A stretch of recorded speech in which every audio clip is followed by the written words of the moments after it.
Everyone, চলে এসেছি আজকে একটি নতুন ভিডিওর সাথে। আজকের ভিডিও একদম নতুনত্ব ভিন্ন স্বাদের স্পেশাল রেসিপি। আজকের রেসিপি হান্ডি পনির। মাটির হাঁড়ির রান্নার কথা মা ঠাকুমাদের মুখে অনেক শুনেছি, কিন্তু এখন মাটির হাঁড়ির রান্নার ঐতিহ্য এখন নেই বললেই চলে। হাঁড়িই এখন বাজারে দেখতে পাওয়া যায় না। তো বাজার থেকে ফ্রেশ পনির কিনে নিয়ে চলে এসেছি। আমুলের পনিরটা আমি এনেছি। তো পনিরটাকে এবার আমি প্রথমে কেটে নেব। তো পনির কাটতে কাটতে আমার একটা কথা মনে চলে এলো। বিয়ের আগে যখন বাড়িতে থাকতাম, যে কোনো অনুষ্ঠানে ভাইয়ের সাথে ঝগড়া হতো পনির কাটা নিয়ে, কারণ দুজনেই আমরা পনির কাটতে খুব ভালোবাসি। তো বক বক করতে করতে দেখুন আমার পনিরগুলো কাটা হয়েছে। আর পনিরগুলোর কিউব কিন্তু আমি একটু বড়ই রেখেছি, কারণ হান্ডি পনির করতে গেলে পনিরের সাইজ একটু বড় হয়। তো ওইগুলোকে সাইডে রেখে দেবো। আর এদিকে আমি গ্যাসের ফ্লেম জ্বালিয়ে হাঁড়ি তাপিয়ে নিয়েছি। এরপর আমি এর মধ্যে দিচ্ছি কাঁচিখানি সর্ষের তেল। সর্ষের তেলের গন্ধ জাস্ট অপূর্ব। এরপর এর মধ্যে আমি দিয়েছি কিছু গরম মশলা, যেমন গোটা জিরে, লবঙ্গ, এলাচ, দালচিনি আর তেজপাতা। তো এরপর আমি এর মধ্যে দিয়ে দিচ্ছি কাঁচা লঙ্কা। এরপর আমি এর মধ্যে দিয়ে দেবো লম্বা করে পিস করে কেটে রাখা পেঁয়াজ। তো পেঁয়াজ এখানে আমি একটু বেশি ইউজ করেছি, তো ওটাকে আমি ব্রাউন করে ভেজে নিয়েছি। এরপর ওর মধ্যে আমি দিয়ে দিলাম 1 চামচ আদা বাটা, 1 চামচ রসুন বাটা।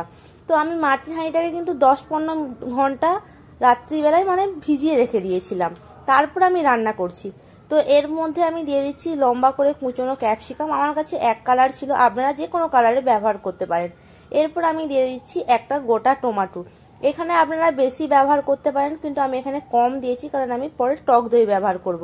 এরপর আমি লবণ দিয়ে দিলাম, যাতে ক্যাপসিকামের কাঁচা গন্ধ আর টমেটোটা যেন হালকা গলে যায়। আবার সবকিছু আমি ভালো করে মিশিয়ে নিলাম। আর মাটির হাঁড়িতে রান্না করতে গেলে দুটো জিনিস বেসিক্যালি মনে রাখবেন, কাঠের খুন্তি, আর অবশ্যই কিন্তু লো ফ্লেমে রান্না করতে হবে।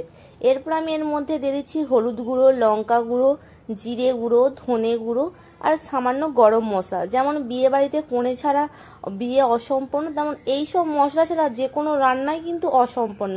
তো এরপর আমি এর মধ্যে দিয়ে দিচ্ছি বাড়িতে বসানো ফ্রেশ টক দই। তো সেখানে আমি প্রথমেই বলেছিলাম যে আমি টমেটো কম ব্যবহার করছি, কারণ আমি দই দেবো বলে। এরপর আমি কালারের জন্য দিয়ে দিচ্ছি কাশ্মীরি লঙ্কাগুলো, যাতে কালারটা একদম পুরো রেস্টুরেন্ট স্টাইলের মতো হয়। তো আবার সবগুলোকে আমি ভালো করে নাড়িয়ে চাড়িয়ে মিশিয়ে নিয়ে এর মধ্যে আমি দিয়ে দিচ্ছি কিউব করে কেটে রাখা পনিরগুলোকে আমি ভাজিনি, আপনারা চাইলে ভেজেও নিতে পারেন, যার যেটা পছন্দ আপনারা করতে পারেন। তো আবার সবগুলোকে ভালো করে মিশিয়ে নিচ্ছি। আমার হাঁড়িটা ছোট, তো সেজন্য রান্না করতে একটু অসুবিধেই হচ্ছে বলতে পারো। তো আমার সবকিছু মিশানো হয়ে গেছে। এরপর আমি ওর মধ্যে দিয়ে দিচ্ছি হালকা জল, আপনারা আপনাদের পরিমাণ মতো দেবেন। তো আবার সবকিছু ভালো করে নাড়িয়ে চাড়িয়ে এরপর আমি যাতে স্বাদটা আরো ভালো হয় তার জন্য দিয়ে দিচ্ছি ধনে পাতা আর কাস্তুরি মেথি। আপনাদের বাড়িতে যদি কাস্তুরি মেথি না থাকে আপনারা স্কিপ করতে পারেন। এরপর আমি তান্দুরির মতো করে এটার ফ্লেভার নিয়ে আসার জন্য ওপরটাকে আমি আটার গুল্লা দিয়ে ভালো করে আটিয়ে নিচ্ছি, কারণ ভাবটা যাতে বাইরে না বেরোয়। মাটির হাঁড়ির যে স্নিগ্ধতা, মাটির হাঁড়ির যাতে ফ্লেভার যেন হাঁড়ির মধ্যেই থাকে, আর সেই ফ্লেভারটা যেন পনিরের মধ্যে অ্যাবজর্ব হয়ে যায়। তো আমি 15 মিনিটের মতো আমি রান্না করে নিয়েছি। এবার ওটাকে আমি নামিয়ে নেব। নামানোর আগে একবার ভালো করে নাড়িয়ে চাড়িয়ে নেব, যাতে নিচে না লেগে যায়। তো ওটাকে আমি এবার ঠান্ডা করতে দেব। ঠান্ডা হয়ে গেলে তারপর আপনাদেরকে কেটে দেখাচ্ছি। তো দেখুন আমি 5 মিনিট ঠান্ডা করে নিয়েছি। এরপর এটাকে আমি কাটবো। তো দেখুন গন্ধটা কিন্তু জাস্ট অসাধারণ এসেছে। আমি হাঁড়িটা যে আস্তে আস্তে খুলছি, খোলার সাথে সাথে কিন্তু গন্ধটা আমার ঠিক নাকে চলে এসেছে, আর কিন্তু ভাবটাও কিন্তু বেশিই বেরোচ্ছে। ছোটবেলা থেকে মায়ের হাতে পনিরের রেসিপি কিন্তু অনেক রকমের খেয়েছি, পালক পনির, চিলি পনির। তো একঘেয়েমি রেসিপি খেয়ে খেয়ে যেন বোর লেগে গেল, তাই আমি ভাবলাম একটু অন্য রকমের রেসিপি আজকে করি। তো সেটাই আপনাদের সাথে শেয়ার করেছি। মাত্র ঘরে থাকা উপকরণ দিয়ে, সামান্য উপকরণ দিয়ে দেখুন পুরো রেস্টুরেন্ট স্টাইলের মতোই বানিয়ে ফেললাম মাটির হাঁড়িতে পনির রান্নার রেসিপি।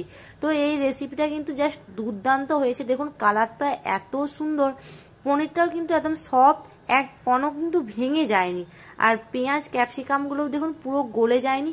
তো এই রেসিপিটা কিন্তু আপনারা যে কোনো রাইস বা বাটার রুটি বা পরোটা বা এমনি প্লেন রাইস প্লেন রুটির সাথেও কিন্তু আপনারা শেয়ার করতে পারেন, কারণ একঘেয়েমি রেসিপি বাদ দিয়ে একটু নতুন রেসিপি করলে পরিবারের সদস্যরাও কিন্তু তারাও খুশি হয়। তো আজকে আমি বানিয়েছিলাম এগ চিকেন ফ্রাইড রাইস, তো তার সাথে আমি শেয়ার করলাম। আর আমার ভিডিওটা যদি ভালো লাগে প্লিজ লাইক, কমেন্ট, শেয়ার করবেন। আর পনিরটা কিন্তু জাস্ট অসাধারণ ছিল।